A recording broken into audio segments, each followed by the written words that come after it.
Well, good evening, everyone, and welcome back to the Brothers-in-law. I'm your host tonight, Mr. Corey Taylor, and I'm joined with my brother from another mother, Mr. Michael Bradley. Those of you new to our channel, Mike and I are former law enforcement officers. I was Virginia State Trooper for about 7 years, and I'm also a retired Navy Chief Petty Officer, 21 years of service. And Mike is a former police officer out of Pleasanton, California, retired, 26 years of service. And he's also a former Army guy with 6 years. Mike and I are best friends. We grew up together. We're both from Canton, Ohio. And as we graduated high school and left high school, we both went our separate ways. But law enforcement has brought us back together. So we're gonna welcome everybody. Welcome Black Jack. Welcome Jesus Love You. Welcome Stacy. Welcome Tone. We see you. Happy Thanksgiving to you and everyone. So before we get in tonight, and tonight's gonna be, I think, gonna be very good. It's definitely, I would say, fault on both sides, Mike. And we're gonna look into it. And it's about a young lady back in September in Fayetteville, North Carolina, who was on her boss's property and was, according to her, unlawfully detained by the police. But we'll get into that. Before we do, please, everybody, if you're on watching this on YouTube, go ahead and hit that like button for us. If you have not subscribed to us before, go ahead and hit that subscribe button for us. And if you're watching us over there on Facebook, go ahead and hit that like button and put them hearts in there for us so we can get into that algorithm and get us out there in the viral world out there, if you will. So yeah, welcome, Mike. Yeah, good to be here. You know, we got that age-old question that a lot of people always wonder when it comes to when you're stopped by police, and that is, do you have to identify yourself? You know, I think a lot of citizens either they assume that they are in the right when they say no, or and it causes a bunch of mess. I think there's some fault on the part of some officers where there's a tactful way of asking someone for their identification. And there's a way to explain to people why you are asking for their identification when you do have a legal right as an officer to ask for that or to see their identification. We're going to get into that because I think it's a topic that there are right answers on both sides of that fence. You know what I'm saying? And there are wrong answers on both sides of that fence. And we're going to get into this particular situation. But situations like this happen all the time, unfortunately, where people either assume or not assume that they don't have to identify themselves to police under any circumstance. And that's just not the case. Okay. Mm-hmm. And we're going to get into it. So thanks for joining us. I see all our viewers here coming in now. So I appreciate you guys joining us. And let's have a discussion. Our viewers can chime in with their comments as usual. We love those comments or questions or, what they think. And we're going to try to explain to you. I want people to keep this in mind. We're going to try to explain to you what your actions should be to avoid confrontation, to avoid escalating a situation into something that it doesn't have to be. We're going to try to tell you what to do so that you can follow that CALM acronym. And the first letter is comply. The last letter is move on. Okay. That's the ultimate goal. We want you to move on. So we're going to tell you what you should probably do when police are asking you for identification to make sure that everything is good and you get what you want out of the situation. Right. And I also think it's important too that you also know what your state laws require you to do. Just don't go off of assumption what you see Bobby and Ricky and Tommy down the street known to do and not to do with law enforcement. Don't go off of street rumors. You need to know for yourself. And the best way to do that is ask a law enforcement officer. Call down there to your local precinct and ask them. Or when you see an officer out there on the streets getting a cup of coffee at Wawa's or 7-Elevens or whatever type of convenience store you have, ask them. They're going to be more than happy to tell you. But we're going to go ahead and get into this. This is about an 18-minute video, but we won't go through the whole 18. I think the most important parts are in the first 5-6 minutes, and then we'll get into it. And keep in mind the acronym CALM, like Mike just mentioned: complying, answer questions, listening, and moving on. And you decide in there if they had kept the acronym of CALM, would this have gone the way that it did? And of course, you probably already know the answer to that. But it's something that we need to get out there, and this is why we do this, because it's important that we keep that acronym in the forefront of our mindset when we're out and about. So, without further ado, go ahead, Mike. No, I was just gonna say, and finally, keep in mind, most of the time when you out there in the real world on the street and you get pulled over or contacted by police in some way, you don't have your law books right there in your lap opened up ready to read. You see what I'm saying? Right. You don't have that. You know what I'm saying? So we're gonna tell you, and from a real life's perspective, what you should and shouldn't do. So just keep that in mind. Sometimes we get so caught up on what the specifics of the law is, on whether or not you should or shouldn't do something, or you can or cannot do something, instead of just using common sense. You see what I'm saying? And saying, you know what, I'm not this, I'm doing A, B, C, or D, and this is what I need to show you. You see what I'm saying? So just keep that in mind. Let's get it on. All right. So this occurred back in Fayetteville, North Carolina, back on September 6th of this year, by involving a lady named Jalena Dunlap Banks. She's saying that she was unconstitutionally detained by Fayetteville police officers while checking on a property for her boss. So we get the body cam footage here showing exactly what happened. So without further ado, here we go.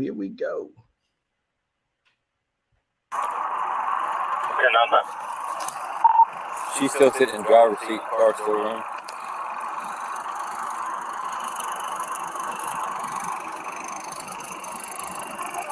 How you doing? I just saw you pull back over here. Any reason why you back over here? Okay, who's your boss?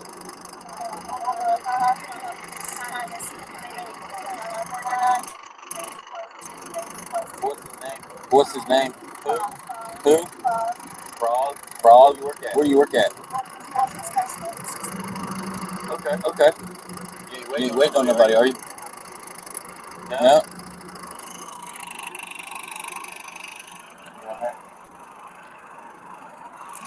You got any ID or anything on you? I'm gonna pause it just for a second, Mike. I forgot to mention that she's back out there on that field again. Like I said, that's her boss's field. But however, the reason why the officer made contact with her was because a few minutes ago or a little while ago, they were trying to apprehend a fugitive, and he ran off into the tree line not far from where she is. Right. And she pulled up in there all the way in the back. You see how far back into the tree line she is. So they wanted to make contact with her to make sure she has nothing to do with that individual that they're looking for. Right. That's important. That's an important part. Yeah. Because that establishes why they're even contacting her in the first place. So it's it's a little bit more than a consensual contact of, hey, how's it going?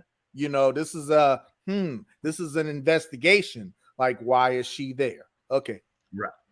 All right, here we go.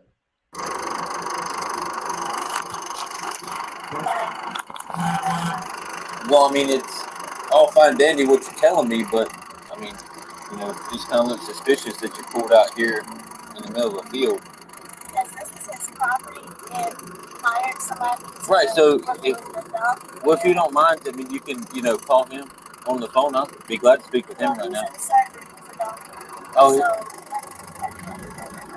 Okay. Well, do you have some ID on you? Okay. You mind if I see it?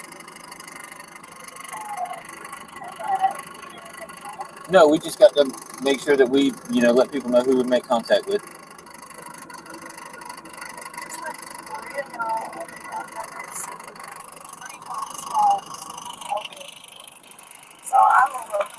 All right. Well, look. Here's the deal. Okay. I hunt fugitives. All right. I do fugitive work. Okay.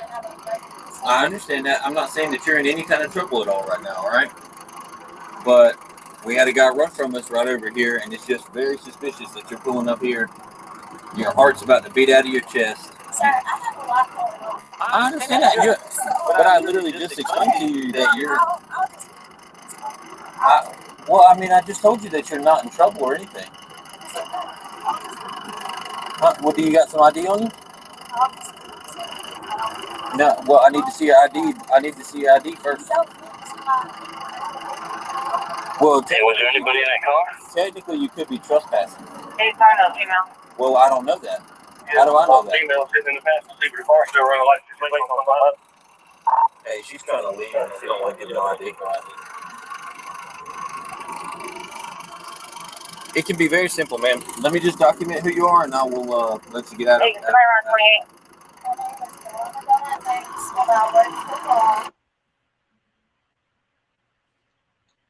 I just cut out for a little bit, but it'll cut back on here in a second. Okay. What did you say your last name is? Banks. What's your first name? They're just blocking out her name, her date of birth. Okay. What's your first name?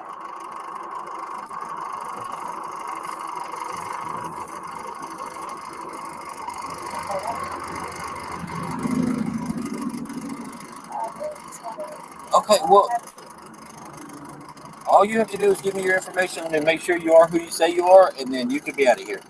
All right? But as of right now, I don't know whose property this is. I believe that you don't know whose property this is, and you're not wanting to cooperate and just give me your name.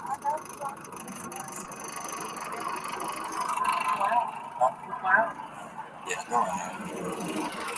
What's your first name?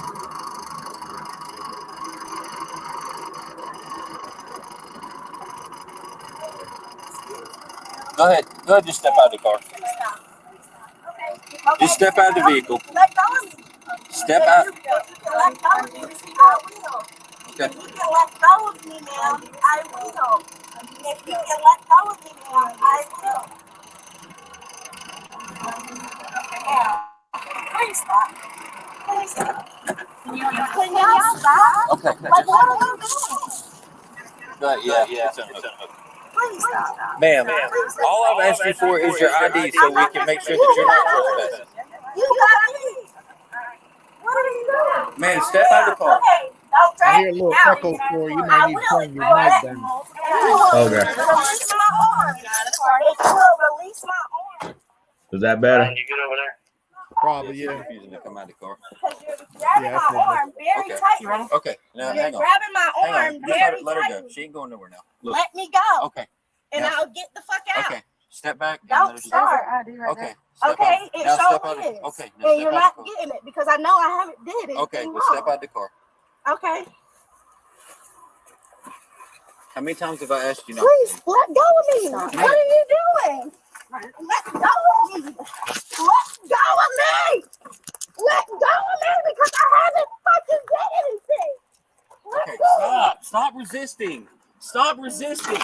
Ma'am. Give me my Stop phone. resisting. Give me my phone. Man, Give stop. me my phone. Stop resisting. Y'all are hurting me. Okay. No, Stop. you're hurting me. Stop. You're hurting me. Calm No, down. you're hurting me. No, I'm not. I'm Yes, you calm. are. Yes, you are. She's hurting me. No, she's Yes, not. she is. She's not. Yes, ma'am. she is. Do you hear I'm I'm talking? 105 pounds. Okay, I understand Why that. are you hurting me? I have not did anything wrong. Well, just I have okay.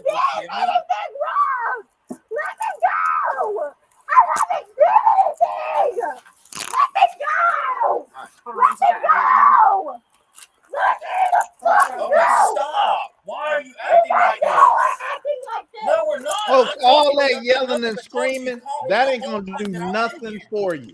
Okay. No. If they gonna handcuff you, folks, let them handcuff you. All that yelling and screaming ain't gonna do nothing. Okay. Stop. Okay. All right. That the rest of that is her hollering and screaming. Then she gets to the point where she starts hyperventilating and causing herself to start throwing up. So, all right. Woo. Yeah, a lot to unpack on that one. A lot to unpack again. Welcome. She eventually calms down. You know what I'm saying? She eventually calms down and gets it together. If I recall, they eventually unhandcuff her, right? Yeah. And let her go, and they make an attempt to try to explain to her what happened, basically. Right. Lot to unpack, Corey. Yeah. I don't even know where to start, bro. There's some definitely things that the officers did wrong. Okay, I'm gonna tell you what that is. That, in my opinion, there are some things that, as an officer, if I were the officer on scene, I would have handled some things a little differently. All right. First of all, we already explained why she was being contacted in the first place. They were actively searching for a fugitive who had run away from them and in this area where this lady was. So that's why they had reason to contact this woman parked in this field with the vehicle running, sitting in the driver's seat in the same area where this fugitive was seen or possibly was headed to. Okay. So I want people to understand that that's the basis. Now, Corey, you tell me, you let me know what you think here. But when the officers first made contact, initially I had no problems the way his demeanor was and what he was saying. But what I did have a problem with is him not being clear on why he was stopping her and why he needed to identify her. I would have said right out the gate, listen, ma'am, we are searching for a fugitive who was last seen headed in this direction or in this area. It is common, and Corey, you know this, when we're chasing someone, it's common for them to call a friend or call someone and have them respond to the scene to pick them up. Okay, very common. Okay, that's happened numerous times when I've been looking for suspects for whatever reason in particular areas. They'll call a friend on their cell phone. Hey man, hey, come pick me up in this field. Come pick me up down here. I'm such and such and such. Just come pick me up. Very common. So that explains why these officers are contacting her. But the officer should have been clear by saying, listen, ma'am, you are at some point, you are detained. Okay, I need to identify you in this particular area, and this is why.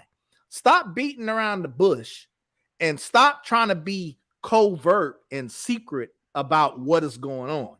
I think that will at least lay groundwork to let the courts know that this citizen had a clear understanding that she was detained by police and not free to leave, and why she had to identify herself. You see what I'm saying? What do you think? Well, I think he did towards the end of it. That's when he came out and say, hey, I hunt fugitives. This is what I do. And I want to say he did. We have to rewind it, but I think he did say, hey, the reason why they were out there was because somebody ran from them and he was trying to make their connection, make sure that she had nothing to do with it. But and here's why she was denying that, giving up her ID, because in the state of California, state of North Carolina, they do not have to give up their IDs when the officers ask, unless I think it's similar to like what you have out there in California, Mike. Unless you are committing a crime, right, unless you are about to commit a crime, or unless you have already committed a crime. That's Right. when you have to identify yourself to police. But at that point, that means police are detaining you. This is not, we're not talking about a consensual contact, people, where I just happen to see you down on the road and I just randomly decide to pull up next to you or something and say hi. We're not talking about a consensual contact.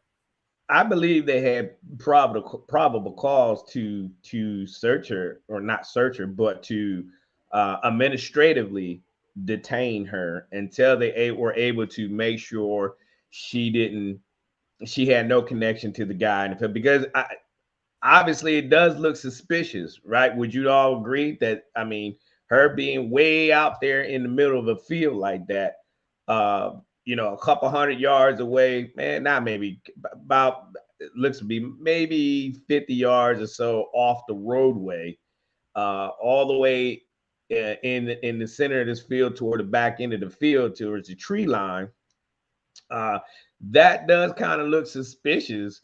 And she pulls up in there around the same time they're out here. This guy takes off running from her.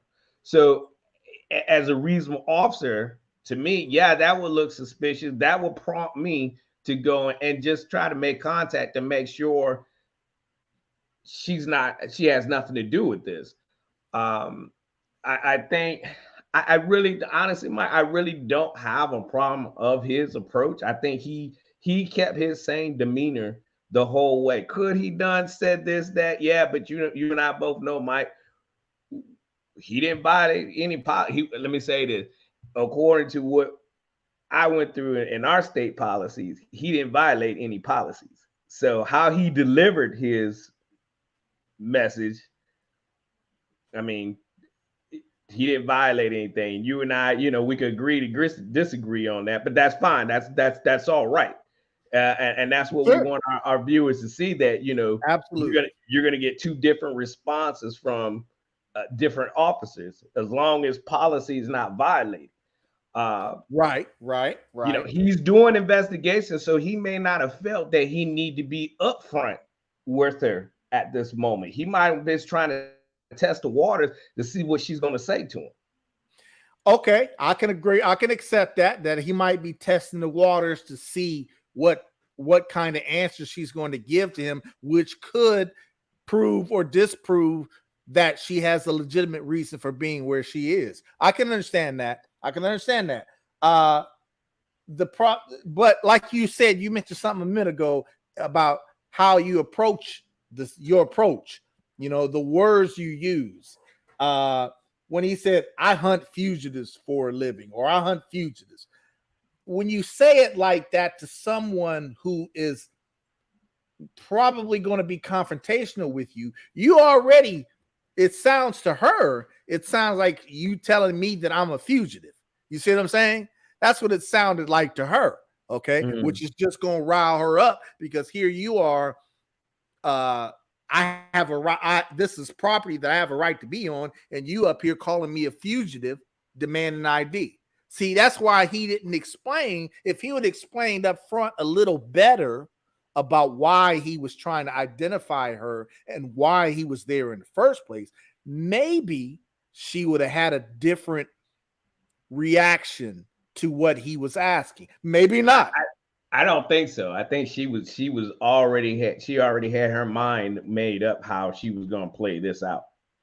That's just my own personal observation on this. I think she already had in her mind that she was going to be defiant, because she felt like from the jump she didn't do nothing wrong. And again, we've talked about red flags, right? Yeah.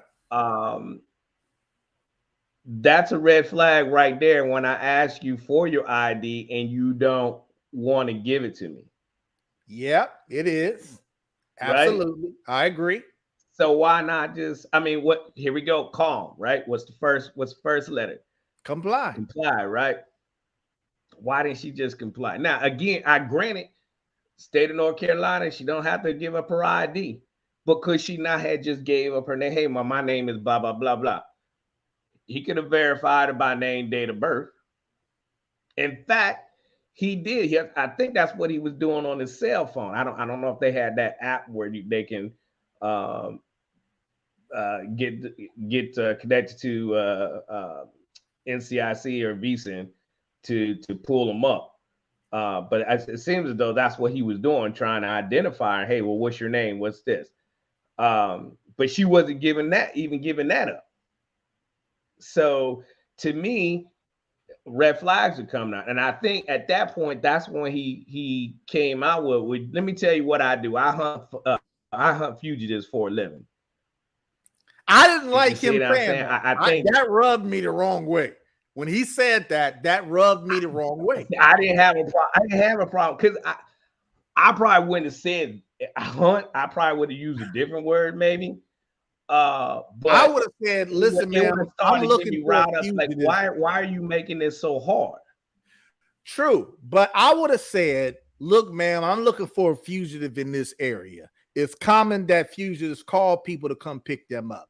I need to identify who you are so I can dispel or eliminate your suspicion and say that I can contact you." Folks, the reason why police want to identify who you are is because at least we can say during the course of this investigation, if I contacted you in the course of an investigation, I can say I spoke with Sally James at this particular location, identified as blah, blah, blah, by her driver's license or whatever. And it's a matter of record that I spoke with you. So listen, folks, think of it this way. If an officer is doing something wrong, well, don't you want it documented that it was you who he was contacting? You see what I'm saying? Don't you want that to be documented? Yes, officer. So if I'm the citizen, I'm saying, here you go, officer. Here's my license, whatever you need. Okay? Because I want this a matter of record that you are speaking to me. If I'm giving you my name and identification, you are able to enter all that information in this particular call for service to say, yeah, he did talk to me and this is what happened. And the officer can also say, I did talk to her and this is what happened. You see what I'm saying? The officer in this report, I identified her because I was looking for a fugitive in this area. It's common that fugitives call friends and family to come pick them up. She happened to be sitting in the area where this fugitive was, just sitting there looking suspicious. So I decided that's why I wanted to come out there. I explained to her that she was being detained, and I demanded identification. Yeah, and 100%. And that's all it is. It's not. It has nothing to do with you being arrested or anything of that nature. It's just a record to show that we spoke to somebody, because if you don't have names and stuff and you go and try to write your report, right, it doesn't look very professional. I spoke to a black lady sitting in a green car and this, okay, right. Officer, what lady was that? Who was this that you spoke to? Well, if you don't get a name, it's like you never even spoke to her then. Okay, well, you don't have no way of identifying the person you spoke to. Okay, what good is that then? You see what I'm saying? Right. It's like you said, and that's a good point, Mike. It's a matter of record, and if something did happen, you want it documented that you were there, because without a name, it never happened. It never happened. You were never there. I was there. Well, he didn't take my name. Well, you didn't want to give up your name, so you were never there, right? But that's the importance of it. So what was the next red flag that got you? Well, I got a little mixed feelings on it. But when she refused to get out of the car, that was a red flag. However, I got some issues with the female officer, how she came up on the driver's side. I have some issues with that, because it looked to me like they didn't allow her time to exit the vehicle at her own will immediately. You see what I'm saying? And even when they did, the officer was standing pretty much in her face as she was getting out of the car, not allowing. Now, the defense line to that is, well, if I'm demanding you come out of the car, I want to be close enough to you to where if you do fight or grab for something, I can grab and control you before that happens. Yeah, I can understand that reasoning. But I just think the female officer seemed like she was more antagonizing the situation by trying to stay in this driver's face. What do you say? Am I wrong on that, Corey? Did I get the wrong perception, or did you get that perception or not? I didn't like her tact, but her tactics were within what would have been our policy, right? Because you want to get up into the door so that they don't, buck on you and get out. You want to gain positive control. Once you make that decision to get somebody out of the vehicle, you need to maintain positive control of it. So Okay. if I tell you to get out the vehicle once, twice, there's no set number of times I have to ask you to get out. I should only have to ask you one time to step out of the vehicle, and you should step out of the vehicle. You can keep talking all you want. This is wrong. This is that. Blah, blah, blah. Fine. You're still complying, right? Twice. All right. At this point, I'm gonna turn your face because I'm gonna undo your buckle, but your seatbelt. But he already did that. My forearm is coming across your face because I don't want you to try to bite me as I come in and to get the undo your seatbelt. And then I'm gonna grab your arm and I'm gonna get you out the car. Perfectly fine, because I've asked you. Now you're impeding the investigation. Now you're I lost my train of thought. No, I say you're slowing up the process here of us ultimately trying to identify who you are. Okay. Right. If you're refusing, now you're refusing to get out the car. Now, if she wasn't detained, now you definitely are going to be detained. There's you said it. You hit the nail on the head. So let me ask you this. As a citizen, at what point, and viewers, let me hear what you guys got to say. Good point, Anthony, about the state law plays a factor in all these cases. Yeah. And I hear you about the older person of color when I hear the term hunting fugitives. I hear what you're saying.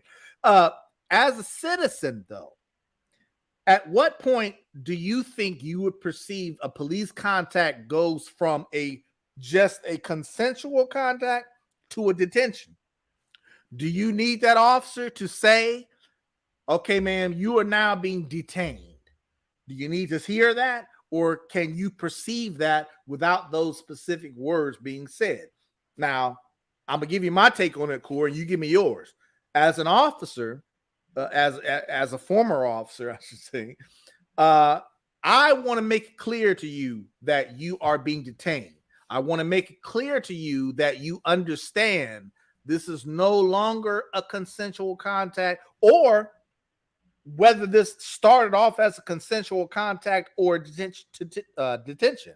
You see what I'm saying? I want to make sure you know what is expected of you. Now, because if I just make it a consensual contact, you don't have to identify yourself. You know what I'm saying? So when I go to court, I want to explain to the court of law that when I demanded your identification, you were legally detained. And I want to be able to explain how you were legally detained, what the circumstances were that made me want to detain you. Okay? What you say, Corey? No, I agree. I think, again, at this point for me, it's the more information you give them, the better off you are, and are being able to articulate yourself in the court of law. But, at this point, I asked you to get out the car. At this point, I think nothing else really. You're out of the car. Once I get you out, then I'm gonna tell you you're either being detained or you're being administratively detained for investigative purposes. At that point, once I get to handcuffs on you, then I'll tell you that. If you want to do that before you ask them to get out the car, again, that's up to that officer's discretion. But ultimately, I am. But my number one priority now, once I tell you to get out that car and you don't, I'm getting you out that car. Then we'll move to the next phase. Then of why I did what I did. Okay. But you should be told. I get what you're saying. I just don't think there's no script. There's no okay.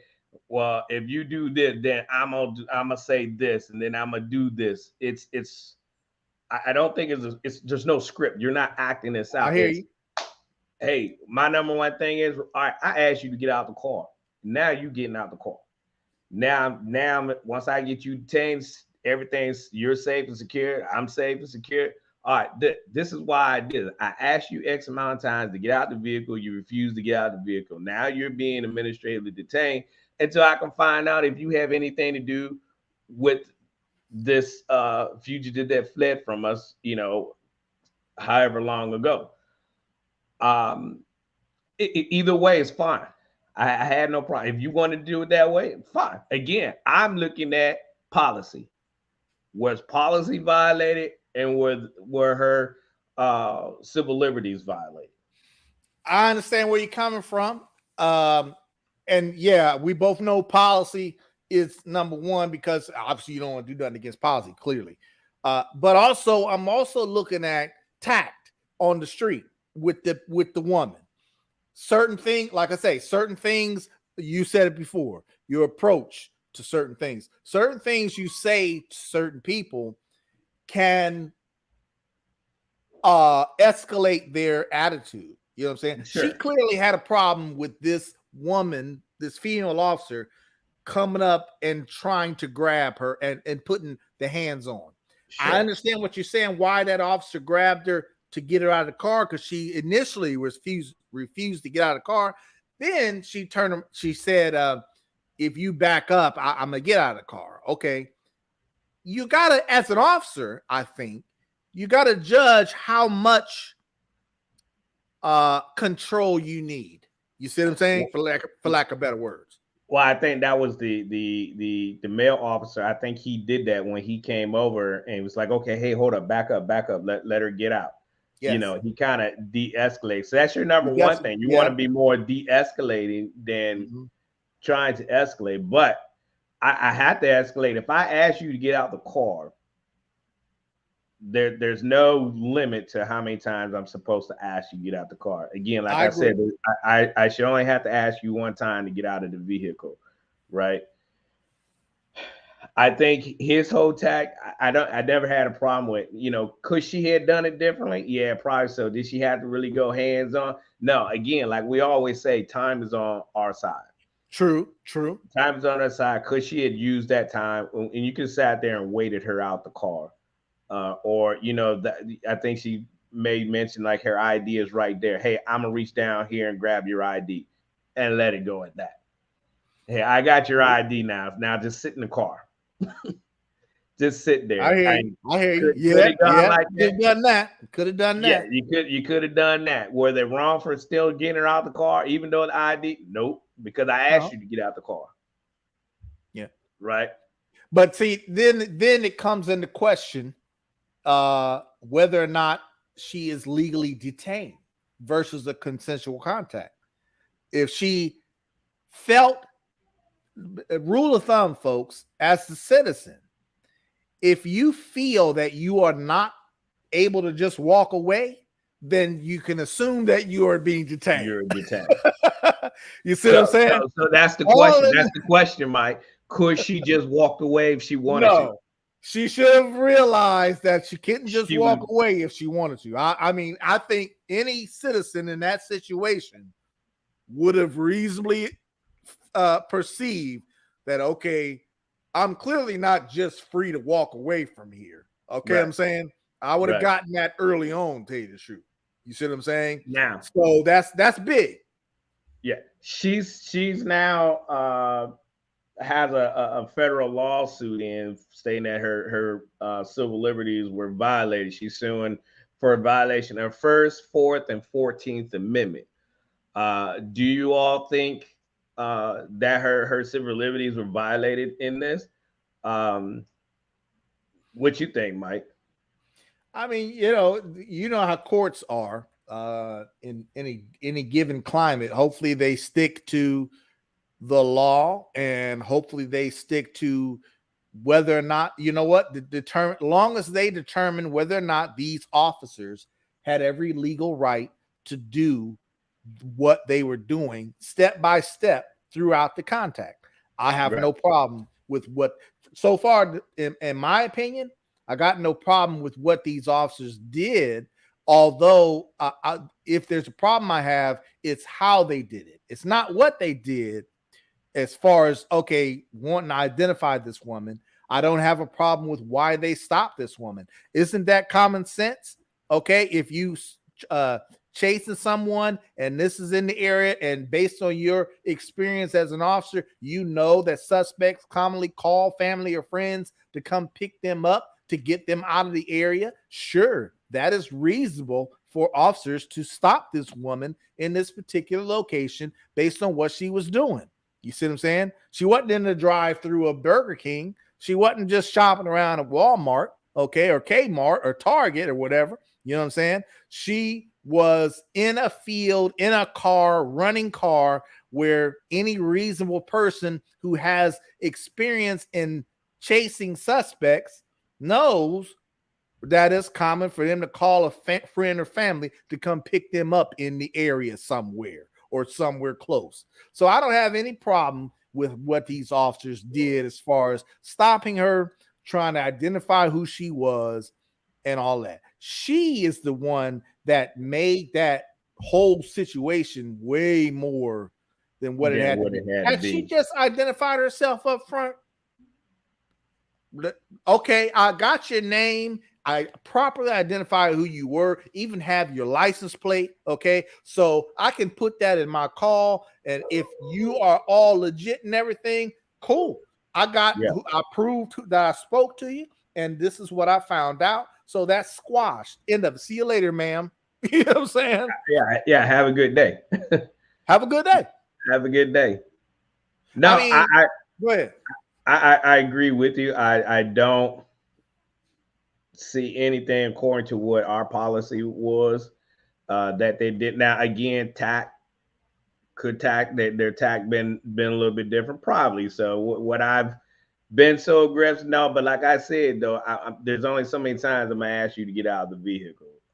Had I saw her with their ID there, I more than likely once I saw that, I would have said, okay, I'm gonna reach down and grab your ID. You just sit right there. I got it now. Now I don't need you to get out the car. Again, you know, was it racial profiling? Were you profiling her because she was black? I don't think they knew what she looked like until they walked up on her. I mean, her being black didn't change the situation that they came across. Correct. It didn't change the situation. Right. So I mean, you can't say that, you know, they targeted her because of her skin tone. But she still was given a warning. I think at first they were going to give her a trespassing charge, but then the supervisor came out there, the sergeant, and kind of explained to her everything was going on, why things went the way it was, and eventually just told the female officer to issue her a warning. But it, like I said, it didn't have to go that far. You know, now you got, you know, national attention for, Tone, I agree. If calm was the answer, had she had just complied when asked, again, I mean, I guess I beat this horse until it's, you know, dead some more. If you didn't do anything wrong, then why not just give your ID? Like we said earlier, Mike said earlier. I mean, it's just, you want that record, you want that documentation that you were contacted. So if anything were to happen, you have something to reference. We have names, right? And she would have been able to move on. And you know, I mean, a lot of there was another red flag, Mike, that really got me when she was asking, "Hey, well, what's your boss's name?" I think she said Frog. And well, I didn't quite catch. That's what the what you call it on the bottom of the screen, the scrolling was saying it said Frog. I was like, Frog, she don't even know her boss's name. That's a BS name right there. And then, he's in surgery. So, all right now, you know what I mean? Right now I have no way of knowing. Yeah, I got no way of verifying that. You ain't getting them on the phone or something. You know what I'm saying? I'm trying to verify who you are and that you have a lawful right to be there so that I can let you go and move on with your business. That way I'm covered by saying I contacted this person who may have appeared suspicious in the area that this fugitive was in. Okay. And I was able to verify A, B, C, and D. Therefore, I let her go. And that's it. In the story. I don't know why people are so... They choose to escalate situations by simply not refusing to identify themselves. I mean, refusing to, regardless of the law, folks. We're trying to tell you what you should do in any given situation when you're with a police officer, and we're trying to give you information to where you don't have to turn something and escalate, because you don't know what kind of officer you're going to get. Okay. And we're trying to tell you what to do to avoid physical confrontation. You can always come back later and sue the city because they unlawfully detained you. You always have recourse to do that. But when you out there on the street at that particular moment, an officer says, I need to see your identification. Show that man or woman your identification. Okay. You should want that so that, hey, I want it to be a record that you are asking me for my identification. I don't think you are supposed to do that. You take them to court. You know what I'm saying? And people don't realize that it's always better to identify yourselves. If you refuse to identify yourself, as an officer, I'm thinking of a lot of possibilities. I'm thinking of, number one, okay, maybe this person is an asshole and just think they know the law and just refuse to identify themselves just because they think they can. That could be something in my mind. Number two, I could be thinking of, this person might not want to identify themselves to me, maybe because they're a wanted felon, have some warrants or something in the system, and they don't want me to identify who they are because they know I'm going to run them in the system to make sure they're clear. And maybe they have some warrants. That's what citizens need to understand, because that's 98% of the time. Like when you don't give up that information, again, those red flags we're always talking about. All right, well, why doesn't he or she want to give up that ID? Are you suspended? Are you wanted? Did you, a lot of variables could play out of that. That's reason why we want to verify that, because we need to know who we're dealing with. Yeah. Right. Yeah, absolutely. I don't know if you just committed a murder 6 months ago and got an active warrant out for your arrest. Sure. I don't know if you're sitting here waiting in this field, waiting on this fugitive to come by and pick him up so y'all can beat feet and get out of Dodge. I don't know that. We don't know that.